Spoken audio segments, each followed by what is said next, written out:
Hello everyone and welcome back to our channel college of agriculture GBPU 80 Pantnagar.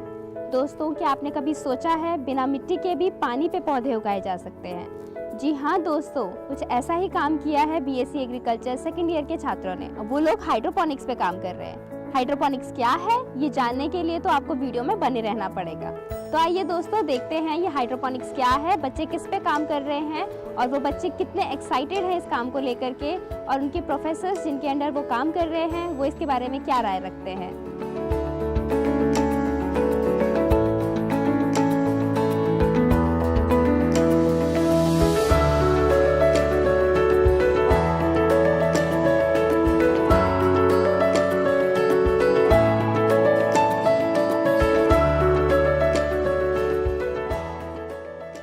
मैं प्रारंभ से ही सोचा करता था, जब मैं यहाँ महाविद्यालय में आया था, इस महाविद्यालय के जो कृषि स्नातक के बच्चे जो एग्रीकल्चर ग्रेजुएट्स है, जो एग्रीकल्चर में पढ़ाई करने आते हैं, उनके लिए हैंड्स ऑन के लिए, उनकी स्किलिंग के लिए इस महाविद्यालय के अंदर ही बहुत सारी इकाइयां होनी चाहिए। और इस महाविद्यालय का इकोसिस्टम ऐसा होना चाहिए कि बच्चा गुजरता हुआ वहां से जाए तो उसको स्वयं प्रेरणा हो, उसे इंस्पिरेशन फील करे वो कि I can do something worthwhile in field of agriculture. खेती के क्षेत्र में, कृषि के क्षेत्र में, हाईटेक एग्रीकल्चर के क्षेत्र में कुछ नया कर सकता हूँ, अच्छा कर सकता हूँ। उसके लिए एक इकाई की आवश्यकता थी और वहां से इसकी शुरुआत हुई इस हाइड्रोपोनिक यूनिट की, जहां हमने हाइड्रोपोनिक, एरोपोनिक, प्लांट प्रोपेगेशन जैसी चीजों को इस महाविद्यालय के परिसर में छोटी छोटी जगह तलाश कर खड़ा किया। मुझे बड़ी खुशी है इस बात की कि यह सपना पूरा हुआ। इसमें सेकेंड ईयर BSc AG के बच्चे यहाँ इन्होंने काम किया और ये पूरी लस ग्रीन क्रॉप जो आप देख रहे हैं ये उन बच्चों ने पैदा किए। यहाँ एक भी श्रमिक लेबर्स नहीं लगे हैं, उन बच्चों ने मिल के राइट फ्रॉम वन सीड, उस एक छोटे से बीज से लेकर कोकोपीट और उसको हैंडल करने के टेक्नोलॉजी से लेकर और इस क्रॉप को ग्रो करने तक सब सेकेंड ईयर BSc AG के बच्चों ने किया। लगभग 170 बच्चों ने मिलकर ये पूरी यूनिट खड़ी की और आज वो बच्चे कॉन्फिडेंट हैं, विश्वास के साथ हैं। वो ये कहते हैं कि ये पूरी इकाई मैं अकेले चलाने में सिद्ध हो गया हूं। I have become competent to handle the complete unit by my own self. ये कहने की हिम्मत उनके अंदर आ रही है। ये सबसे बड़ी सफलता इस इकाई की, और ये स्वप्न जो महाविद्यालय का है वो उस दिशा में हम एक कदम बढ़ पाए हैं।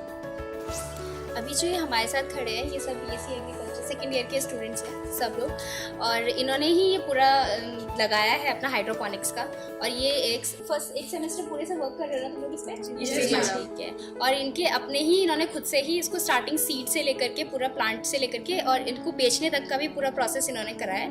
तो ये लोग ही हमें एक्सप्लेन करेंगे क्यों, है ना? yes. तो ये लोग एक्सप्लेन करेंगे पूरा कैसे इसके अंदर इन्होंने काम किया है और क्या क्या इन्होंने रखा है। और चलो गौरव से स्टार्ट करते हैं।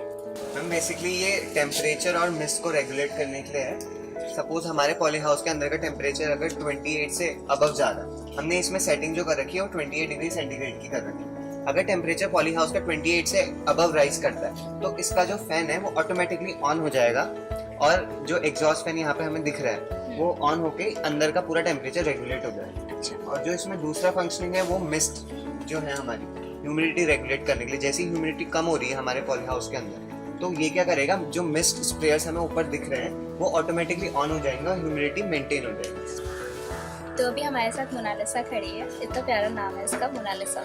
तो मोनालिसा हमें बताएगी कि ये एक्चुअली में हाइड्रोपोनिक्स क्या है और यहाँ पे क्या क्या ये लोग करते हैं और किस तरीके से यहाँ पे प्लांट्स वगैरह लगाए गए हैं और कितने हैं, क्या है, आप हमें बताएंगे। जी, तो मैम ये हाइड्रोपोनिक्स यूनिट में बेसिकली हम सॉइललेस कल्टीवेशन कर रहे हैं, मतलब सॉइल का हम बिल्कुल भी इस्तेमाल नहीं कर रहे हैं प्लांट्स ग्रो करने के लिए। उसकी जगह हम एक इनर्ट मीडियम यूज़ कर रहे हैं जो कि कोकोपीट है। उसके सॉइल का यूज़ ना करके भी हम इनकी जो रूट्स की ग्रोथ है बहुत अच्छी हो रही है। और बेसिकली हाइड्रोपोनिक्स में हम लोग पानी का इस्तेमाल कर रहे हैं इन प्लांट्स को ग्रो करने के लिए, वहीं एरोपोनिक्स में हम लोग मिस्ट का इस्तेमाल कर रहे हैं। और हम बेसिकली अभी 6 वैरायटी पे काम कर रहे हैं, जो कि आइसबर्ग, केल, ये स्विस चार्ड है, ये पोकचॉय है और ये हमारी ओकली और वो रोमिंग है। और अभी हमारे पास ऐसे ही एक स्टैंड है जिसमें ये एक रो में हम बेसिकली 40 प्लांट ग्रो कर रहे हैं। वहीं ऐसे हमारे पास 5 स्टैंड है जिनकी टोटल कैपेसिटी 1600 प्लांट की है। और एरोपोनिक्स में हमारे पास ऐसे ही 2 चैम्बर्स हैं जिनकी टोटल कैपेसिटी 400 टन्स है। अब हम शुरुआती दौर में इन नेट पॉट्स को लेते हैं और नेट पॉट में कोकोपीट भरते हैं। इसका कोकोपीट का हम पीएच पहले से मेंटेन करके रखते हैं। उसके बाद जो सीड्स होते हैं हम इनकी डायरेक्ट सोइंग करते हैं, यानी कि सीड को हम 1 से 2 सेंटीमीटर के अंदर इसमें दबा देते हैं। उसके बाद 9 से 10 दिन के अंदर हमें सीडलिंग्स मिल जाती हैं जो करीबन इस स्टेज में होती हैं। इस स्टेज के बाद हम इन्हें स्टैंड्स में ट्रांसप्लांट कर लेते हैं और फिर न्यूट्रिएंट मीडियम प्रोवाइड करते हैं। तो इसमें हम देखिए हम ऐसे सर्कुलेट करते हैं, यहीं से वाटर और न्यूट्रिएंट सर्कुलेट होते हैं इस पाइप से, यहाँ से कनेक्ट होके वो वाले पाइप में जाते हैं, यहाँ से वाटर एंटर करता है और वहाँ से वाटर एग्जिट करता है। और यहाँ पे वाटर के साथ न्यूट्रिएंट्स भी चल रहे होते हैं, न्यूट्रिएंट्स भी साथ में ही होते हैं, फ्लोट कर रहे होते हैं और वाटर को न्यूट्रिएंट और वाटर मिलता है। 3 आवर्स के गैप में हम यहाँ 3 बार आते हैं, इसको चेक करने आते हैं कि वाटर सही से सप्लाई हो रहा है, इसका पीएच मेंटेन है कि नहीं है, इसमें न्यूट्रिएंट्स प्रॉपर्ली रूट्स तक पहुँच पा रहे हैं कि नहीं पहुँच पा रहे हैं। और फिर हम ये भी चेक करते हैं कि ये जो इसके लीव्स में है कोई डिसीज़ तो नहीं लग रही है, इसमें जो इसके पत्ते हैं वो रॉट तो नहीं हो रहे, रूट्स रॉट तो नहीं हो रही या एल्गाई तो नहीं लग रही है। ये हम सब कुछ चेक करते हैं और यहाँ से वाटर एंटर करता है और वहीं से वो वाले एंड से वाटर एग्जिट हो जाता है।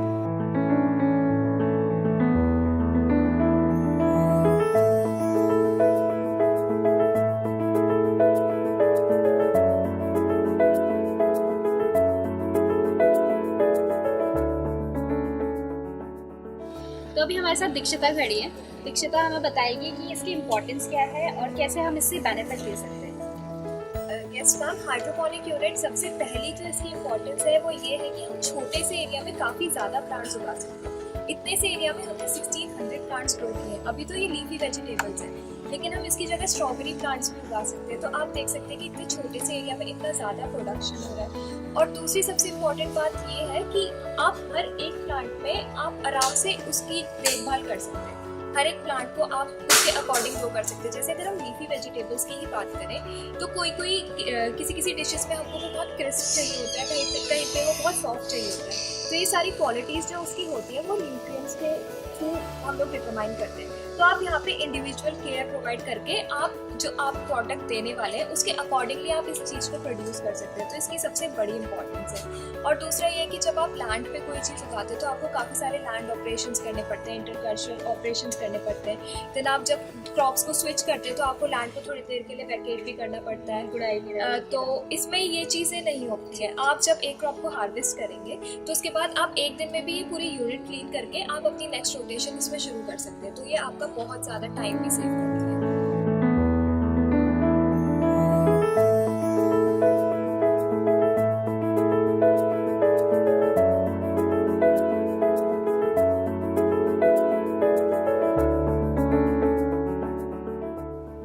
जिस तरह अन्य क्षेत्रों में हम लोग देख रहे हैं कि प्रतिदिन टेक्नोलॉजी का विकास हो रहा है, चाहे वो इलेक्ट्रॉनिक का क्षेत्र हो, जैसे मोबाइल का क्षेत्र हो या टीवी के क्षेत्र में, उसी तरह एग्रीकल्चर के क्षेत्र में भी नित नई टेक्नोलॉजी आ रही हैं।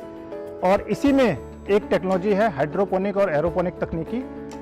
हम लोग जो 5th डीन कमेटी है, इसमें जो कोर्सेज हैं उसमें हाइड्रोपोनिक और एरोपोनिक के बारे में छात्रों को, जो स्टूडेंट हैं, उनको जानकारी लगातार दे रहे हैं। परंतु एक कमी हम लोग यहाँ पर जो है महसूस कर रहे थे कि इसका व्यावहारिक ज्ञान या प्रयोगात्मक ज्ञान, जो प्रैक्टिकल जानकारी है, वो हम अपने स्टूडेंट्स को नहीं दे पा रहे थे।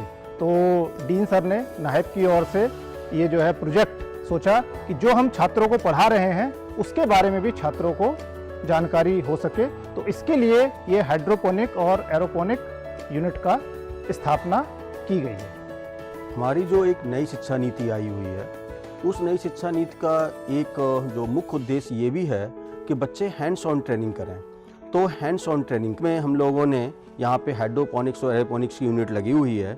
इसमें बीएससी स्नातक के जो बच्चे हैं सेकेंड ईयर के, वो आकर के यहाँ काम करेंगे और जितनी भी एक्टिविटी हैं, जैसे कि पौधे की बीज सोइंग करना है, बीज को बोना है, बीज के आगे के जितने भी न्यूट्रिएंट्स मिलाने हैं, इनका रोज चेक करना, पीएच और ईसी रोज चेक करना है, ये सारे बच्चों के द्वारा ही किया जाता है।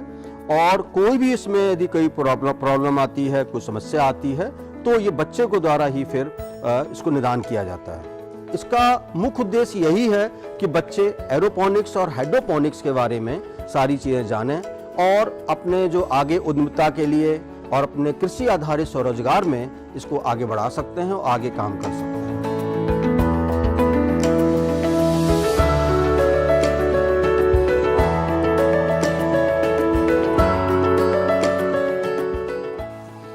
हाइड्रोपोनिक्स के 3 बड़े फायदे, इसीलिए ये आने वाले समय की टेक्नोलॉजी है। सबसे पहला तो पर यूनिट एरिया, इस छोटे से क्षेत्रफल में वर्टिकली बढ़ रहे हैं। अभी हम जैसे देख रहे हैं 4 रोज हो चुकी है, इसको और ऊंचाई तक ले जाया जा सकता है। घटती हुई जमीन के हिसाब से पर यूनिट एरिया प्रोडक्शन बढ़ाने के लिए ये सबसे अच्छी टेक्नोलॉजी है। दूसरा, जितना भी पानी हम इसको दे रहे हैं इरिगेशन वाटर, वो पाइप्स के सहारे दे रहे हैं। ये लौट कर ये पानी फिर से ड्रम में जाता है। एक एक बूंद पानी का इस्तेमाल, यानी जो ट्रेडिशनल इरिगेशन सिस्टम है उसके मुकाबले 100 टाइम्स ये ज़्यादा प्रभावी है वाटर यूज इफिशिएंसी के हिसाब से, पानी के उपयोग के हिसाब से। तीसरा, जड़ों तक न्यूट्रिशन, जड़ों तक पौधों के पोषण पहुंचाना, ये संभव हो पाता है। और चौथा, कि इस पूरी तकनीक में चूंकि ये सारा पॉली हाउस के अंदर में है, इन पौधों के ऊपर एक बूंद भी इंसेक्टिसाइड, पेस्टिसाइड का उपयोग नहीं हुआ है। यानी ये पूरी क्रॉप एकदम साफ है, क्लीन क्रॉप है और इंसेक्टिसाइड, पेस्टिसाइड से पूरी तरह फ्री है। इसीलिए ये आने वाले समय की खेती है। खोल दो पंख मेरे, कहते हैं परिंदे, अभी और उड़ना बाकी है। जमीन नहीं है मंजिल मेरी, अभी पूरा आसमान बाकी।